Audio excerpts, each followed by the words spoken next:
अस्सलाम वालेकुम मेरीज़, मैं हारिस अज़मी प्रोफेशनल एस्ट्रोलॉजर आपकी खिदमत में हाज़िर हूँ इस हफ्ते की एस्ट्रोलॉजिकल रिसर्चेस के साथ। एस्ट्रोलॉजिकली एरीज़ के लिए गैर मामूली फेवर्स मौजूद हैं सोलर सिस्टम में। पिछले हफ्ते सैटर्न डायरेक्ट हुआ। सैटर्न के डायरेक्ट होने की वजह से कुछ कॉम्प्लिकेशंस, कुछ डिलेज एंड कुछ रिवॉर्ड लेसनेस एक्सपेक्टेड थी।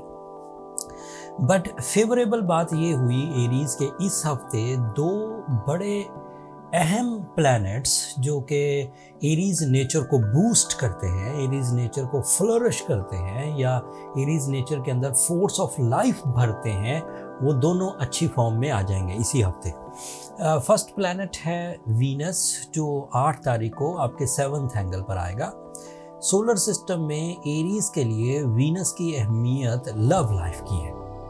Emotional satisfactions, attachments, relationships, family welfare, beauty loving nature and उस तरह की तमाम चीज़ें जो जज्बात से रिलेटेड हों, प्लेजेंट जज्बात से रिलेटेड हों, नफासत हो गई, पहनना ओढ़ना, खाना पीना, मौसमों का अच्छा लगना।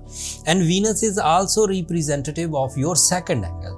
सेकंड एंगल का मतलब ये होता है कि वीनस जब भी कभी अच्छी फॉर्म में होगा एरीज़ के लिए फाइनेंशियल स्टेबिलिटीज़ आएंगी, जॉब में सिक्योरिटीज़ बढ़ेंगी, increments and promotions are expected, या फिर प्रॉफिटेबल साइड या प्लान्स का प्रॉफिटेबल होना, ये चीज़ें उभरती हैं।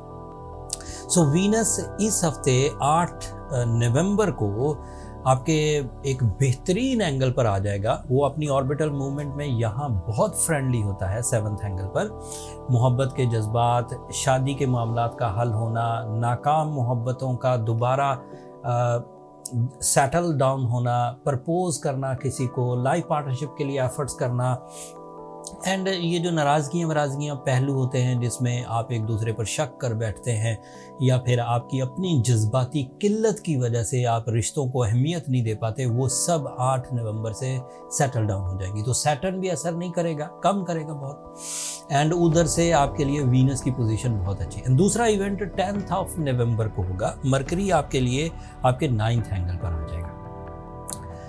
मरकरी के 9th एंगल पर आने से एस्ट्रोलॉजिकल रूल्स के मुताबिक मैंने पिछले 24 साल में ये देखा, माइंड स्किल्स प्रॉपरली काम करती हैं, बंदे के अंदर से हेजिटेशंस ख़त्म होती हैं, नॉन डिसाइसिव बिहेवियर्स रिमूव हो जाते हैं, बंदा ब्रेव डिसीजन लेता है। फिर इसका ताल्लुक बहुत गहरा हायर एजुकेशन से बनता है।